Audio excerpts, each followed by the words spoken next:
He just refereed the biggest match of his career. 7 World Cup matches, more than any English referee in history. And he cannot referee the final. Not because he did anything wrong, not because FIFA suspended him, not because his performance was criticized. Because 44 years ago, before Michael Oliver was born, 2 countries went to war over a set of islands in the South Atlantic. And that war, the Falklands War of 1982, is written into FIFA's referee assignment rules right now in 2026 at the biggest football tournament in history.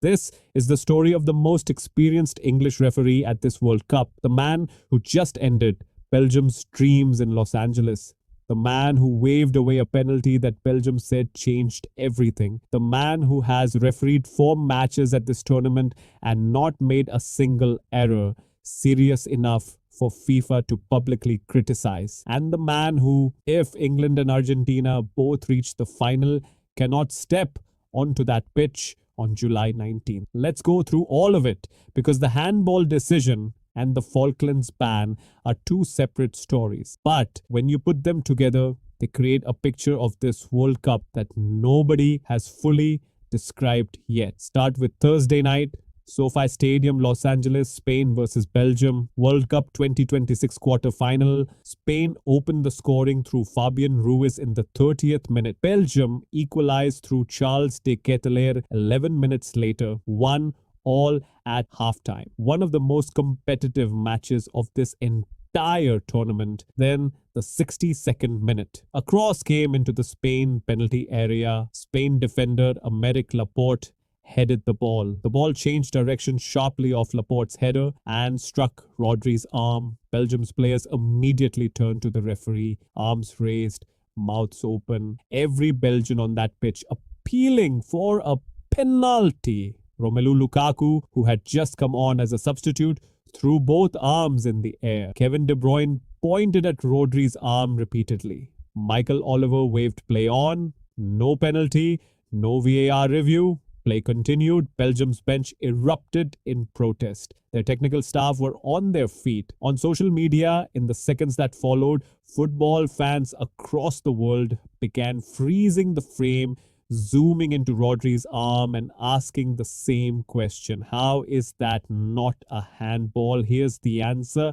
And here is where this story immediately becomes more complicated than most coverage has suggested. The IFAB handball law states that a handball offense is not committed when the ball strikes a player's hand or arm after being played by a teammate. In this case, Laporte headed the ball before it hit Rodri's arm. Because the contact came from a teammate's head, not from an opponent, it fell outside the scope of a punishable offense under the laws of the game. Swedish referee instructor Victor, who runs the referee channel on X and regularly breaks down contentious decisions, explained the reasoning clearly. The sudden change of direction caused by Laporte's header left Rodri with minimal time to react, and his arm was in a natural position at the point of contact, further reinforcing why no penalty was warranted. In other words, Michael Oliver was correct, VAR was correct not to review it. The decision by the letter of the law was right. And yet, here is the part that matters. Nobody inside SoFi Stadium believed that. Nobody watching around the world felt that justice had been done. Because the law that said not a handball is a law that most football fans have never read, do not know exists, and would not consider fair even if they did. Here's the thing. This is not the first time this exact situation has happened at this World Cup. Brazil's disallowed Vinicius goal.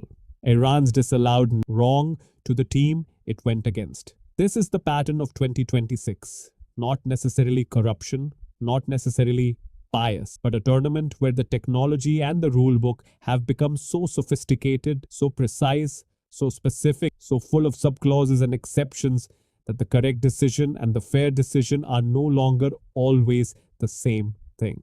Belgium deserved better, not because the handball rule is applied wrongly, but because the handball rule, as it is written, produces outcomes that feel wrong to everyone watching. And at a World Cup final with 85,000 people in the stadium and a billion people watching at home, feeling matters. But here is where the story of Michael Oliver goes somewhere entirely different. Subscribe right now, because what I'm about to tell you about this referee, the decision he made, the career he has built, and the rule that now decides his future at this tournament is the most complicated and genuinely fascinating officiating story of the entire 2026 World Cup. Michael Oliver was born on February 20th, 1985, in Ashington, England. He made Premier League history in 2010 when he became the youngest referee ever to officiate a Premier League match at just 25 years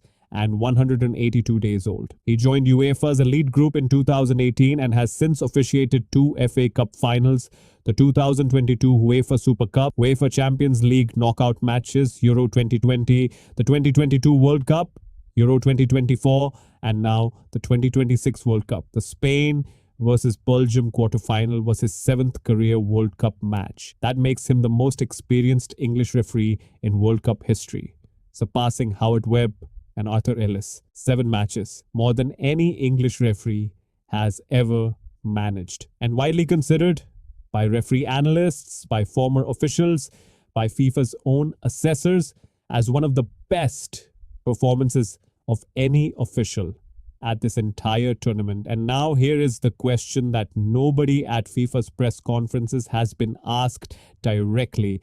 Can Michael Oliver referee the World Cup final?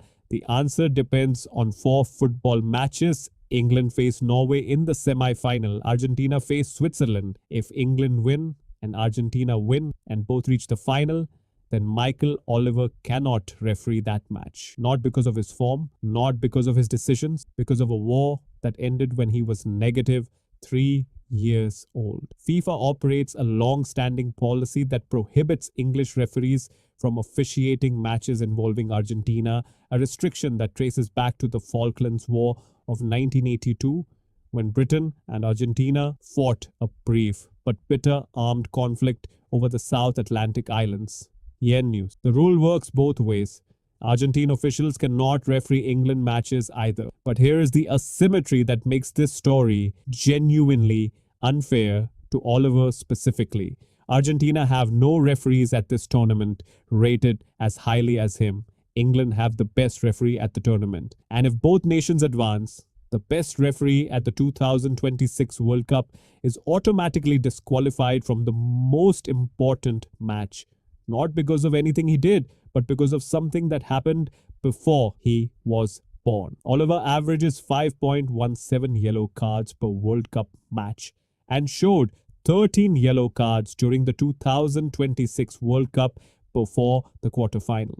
His performances in all 4 of his matches have been praised by independent analysts. He handled France versus Norway, one of the most emotionally charged matches of the tournament, with composure that drew specific commendation from former referees covering the tournament. And now, his path to the final, the match that every referee in the world would give anything to take charge of, runs directly through a political conflict that the football world has spent 40 years ignoring, because it was easier to pretend it didn't exist. Here's where it gets even more strange, because there are people arguing right now in referee forums, in football analysis spaces, that Oliver may actually be disqualified from officiating the final for a completely different reason. If Spain reach the final, which now looks likely after their 2-1 win over Belgium, and if their opponent is Argentina,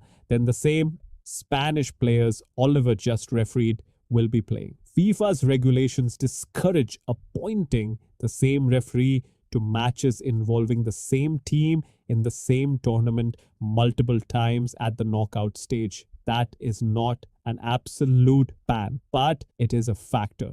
In other words, if the final is Spain versus Argentina, the 2 most likely finalists based on current form, Oliver may be excluded twice over. Once because his country fought Argentina in 1982, and once because he just refereed Spain on July 10th. Think about what that means for the final in New Jersey on July 19th. The best referee at this tournament. 7 World Cup matches, the most experienced English official in history, potentially unable to take charge because of a war, a scheduling convention, and a tournament bracket that nobody planned. Now, here is where both sides of this story deserve to be heard, and both of them are genuinely compelling. The people defending FIFA's Falklands policy will say this: sporting neutrality is not just about technical competence, it is about perception. An English referee cannot be seen to have authority over Argentina in a competition that plays out in full view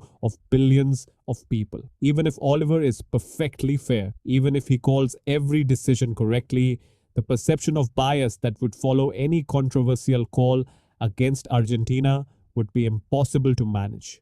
The rule exists to protect the sport from exactly that kind of crisis. Rules built on historical political tensions exist for good reasons, and you do not abandon them when they become inconvenient. And honestly, they are not wrong. But the people who believe the rule has become absurd in 2026 will point to something specific. Michael Oliver has already refereed 4 matches at this tournament. He has officiated France, he has officiated Canada, Morocco, Norway, Spain, and Belgium. In none of those matches has there been any suggestion of bias toward any team. His decisions have been respected even when disputed.